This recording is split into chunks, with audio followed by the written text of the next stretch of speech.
Yo, did y'all see that interview of Katt Williams and Uncle Sharp? Bruh, let me tell you, if you did not see it, you are missing out on just pure gold, man. I'm telling you, that was one of the best 2 hours and like 40 some minutes that I've watched. But I mean, I watched it all the way through, y'all. It was a very entertaining interview. Let me tell you this. Nice. Before I get into the nitty gritty, salute to Uncle Shannon, man. Like, I love his platform. I like what he's doing over there with Club Shay Shay. I love what he's doing with the Unc and Ocho show. If y'all do not watch that show, hilarious. Hilarious. Like, I love their point of views. They have great point of views. Like, Unc is like this funny country dude, Ocho funny, Miami, you feel me? So man, it's a great dynamic. But enough about that, man. Let's talk about Katt Williams. Man, Katt Williams had a lot to talk about. And one thing I love about Unc's show, like, it is a safe space. So he felt comfortable. He felt very comfortable. You can tell. And then on top of that, Unc just let him go. Unc let him go. A lot of people gave Unc some grief about that, saying like, hey, you should have stopped him that. No, Unc don't do that. If y'all have watched some of his previous interviews with different comedians, different actors, everybody, he let them get it off their chest. You know what I'm saying? If they got something to say, he let them do it. You know what I'm saying? So that's what I love about Club Shay Shay. But Katt Williams, I don't know who made this man mad. I mean, he went in on everybody, bro. He went in on Diddy. He went in on Pastor T.D. Jakes, Ludacris. He went in on Ricky Smiley. He went on Cedric Entertainer. I mean, he went in on everybody. Now, were they all truth or were they some of them lies? I'm gonna let y'all be the judge. Like, I feel like some of the stuff he said was a tad bit lies, you feel me? But I mean, he a comedian. Honestly, to be honest with y'all, like, I feel like that whole interview was like a comedy show. Like, I feel like it was a legit 3-hour comedy special. Like, I feel like he used that platform, which was genius. It was genius. I'm not gonna sit here and cap it. It was genius, but it was pure gold. But one thing I do want to talk about, what he addressed, man, was what he talked about with Cedric Entertainer, man. He said that man was not funny. Really, nigga? That's messed up. He said he was going for blood, y'all. He said the man was not funny. I beg to differ. Cedric is funny, man. I've heard some of his jokes that are very funny. And then he said he ain't never been on Netflix like that. I beg to differ again. Said does have a Netflix special. I'll pop it up on the screen. Let y'all go check that out. But the whole part about him stealing the joke, look, I found the footage. I'm gonna let y'all be the judge. Watch this. It looked like this. You flossing in a 6-shift convertible. We be in a space shuttle like it's a 72.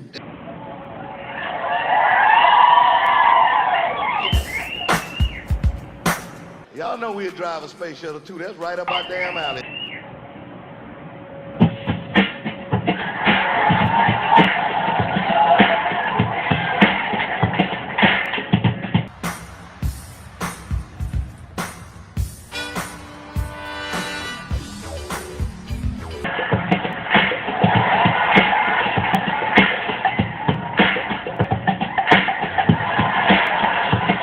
One headlight out, tags be all wrong, all base.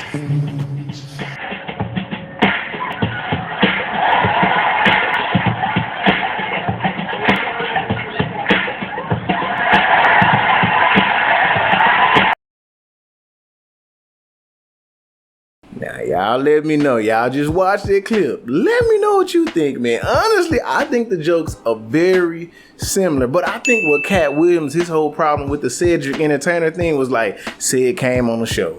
And then he pretty much dismissed and said he ain't never stole no joke like that. And I'm going to tell y'all this. The jokes are very similar. I'm going to say it's inspired. It's definitely inspired. But if said it's just not taking no credibility, talking about he ain't inspired, he ain't steal from nobody. That's on said. That's on said. That's yeah, bro. You need to retract that statement.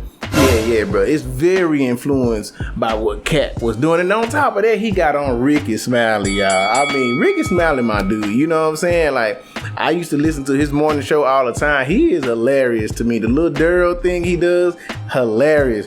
But he got on Ricky Smiley talking about, like, he did not have that part as Money Mike. Now, look, if y'all do not know about the part of Money Mike on Friday After Next, where you been? First of all, I mean, Friday After Next, all the Fridays are iconic movies, man. If you ain't never seen those movies, come on, man. Go check out the movie. I believe they might be on Netflix, or you can find them somewhere. Classic movies. You feel me? Like, I feel like in our culture, the black culture, Color Purple, Love and Basketball, you know, Best Man, don't be a menace to society. All these movies, and then you got the Fridays, bro. Come on now. Like, if you ain't never seen it, check that out. But Money Mike, hey, perfect part. You know what? Katt, he ruffled some feathers because, man, Ricky Smiley had something to say, man. Y'all check out what he said. Thank y'all for this opportunity, Ricky Smiley Morning Show. Let's just get into this. The whole internet going crazy. Comments that Katt Williams made. Whatever. I can't speak on behalf of the other comedians, but the only thing I can speak for is myself. Katt made some comments on Shannon Sharp's show about when I was on Shannon Sharp, was telling him the story of some of the behind the scenes from Friday After Next. Let's start with that. When I went out there, let's just go back. In 2000, I was the host of BET Comic View, and in the season 2004. I also worked on this show called Live from LA. That was my first job with BET, and that's where I met Ice Cube, if I'm not mistaken. And Ice Cube was like, hey man, I like your work. I want to do some stuff with you. I want to put you in some movies. And Ice Cube started putting me in movies, which really helped my career. I was in All About the Benjamins, but of course, when they changed the ending of it, that part didn't make any sense. But then he put me in Friday After Next. And just for clarification, I went out to audition for Friday After Next as Money Mike, not the Santa Claus. And that is the honest God truth. I had no reason to go on there and to go on Shannon Sharp's show and lie about any of that. That's what I auditioned for, was Money Mike. And I guess the producers, Cube and everybody saw something different. And I think that Money Mike character, Special K, was going to come off as kind of like just a guy who was hanging around in the strip mall, who was just kind of being annoying and almost like a crackhead type of character. That was right. Just, so I guess when Katt Williams did it, they added the whole pimp twist to that character, which was actually a better decision and made it funnier. Because ain't no way in the hell I could have executed that role like that. And I'm glad that they made that decision and they put me in a Santa Claus role, which was actually perfect. So when I got back to L.A., they said, hey, your role has changed. You're going to be the Santa Claus. And here's the Santa Claus suit. Put it on, and here's your lines. Sat in the trailer, went over the lines, went over my stuff with Cube, and the rest is history.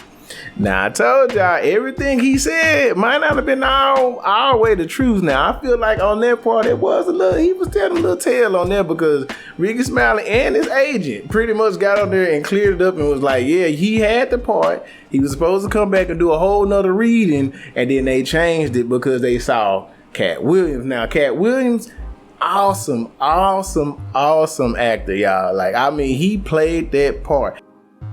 Now, I done told y'all, bro, everything Katt was saying, you have to take it with a grain of salt. You have to take it with a grain of salt because, you know, he is a comedian. He is entertainment. That was a very entertaining interview. I'm going to tell you that much. But at the same time, he said his truth. One thing I did not know about Katt Williams, I didn't know how giving he was. I mean, people came out the woodworks talking about he gave him this type of money, he gave him that money. So, man, kudos to Katt Williams. Then on top of that, he's an ultimate creator. He writes his own stuff. And that's what I'm a creator to. You know what I'm saying? Y'all watching my content right now. I write my stuff, self-produce. So I get what Katt is on there, man. You know, he might feel some type of way about the powers that be that don't write they stuff, and then they be trying to act like they him, they that. I.e. Katt Williams, not Katt Williams, I.e. Kevin Hart. Kevin Hart. Yeah, let's get on him. Now, we all know he don't write his material, but it's good, though. He had some moments that was good. Katt definitely talked about him. And then on top of that, my homeboy just went to his show in Miami, and they said Katt Williams well, why I keep calling him Katt Williams? I guess start with a K. Kevin Hart had something to say at his show about that. Now, y'all know at his show, he does not allow filming, so we ain't gonna know what he said. We only can hear the hearsay, but pretty sure he's addressing that. On top of that, I just feel like the whole interview just made people relevant, y'all. I mean, just made people relevant. I mean, the interview right now, I believe it's been like, what, less than a week? It's already sitting at 57 million views, man. Salute to bro. A lot of people giving that grief, though. They hating on him, man. Stop hating on that man. That man found a platform. He doing this thing.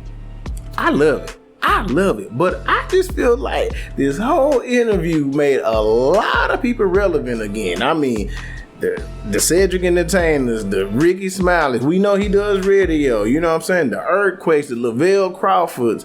I mean, he made a lot of people relevant again. So one thing I'm gonna say to some of these comedians, if you ever watch this, y'all should thank him. He brought your name back up. He putting some money in your pocket. I mean, let's be honest about this. He's making you relevant again. Y'all getting on all these different shows, saying interviews, responding. He really boosted y'all. You know what I'm saying? 2024 finna be a great year, and y'all should thank Katt Williams. Now, he talked about a whole bunch of other stuff, and I'm gonna let y'all watch that. But man, that was a great interview, man. Salute to Katt Williams, man. He came on that show. I mean, he tore it up. But it was entertaining. It was gold. If you haven't seen it, man, I will link it in the description of this video. Make sure y'all check that out, bro. Check it out. Great interview. That's how we should start 2024. Katt Williams did it his way, Uncle. Hey, salute to you, Uncle Shannon, man. Keep doing your thing. Forget the haters. They gonna hate. It's because you're doing something great. You feel me? Anyway, man, I'm your boy KB. Thank y'all for checking out this content. Hey, if you enjoy what I'm doing over here, man, go ahead and hit that subscribe button. Hit that like button. Leave something in the comments. Tell me what you thought about the interview. Tell me what you thought. You know what I'm saying? I'm pretty sure everybody had a different perspective, but I really enjoyed it. He was spitting some good stuff. He was telling a little bit of lies, and he tells some truth, but you have to take interviews with a grain of salt, y'all. That's just what it is. You feel me? But anyway, man, thank y'all for checking this out. I'll see you later.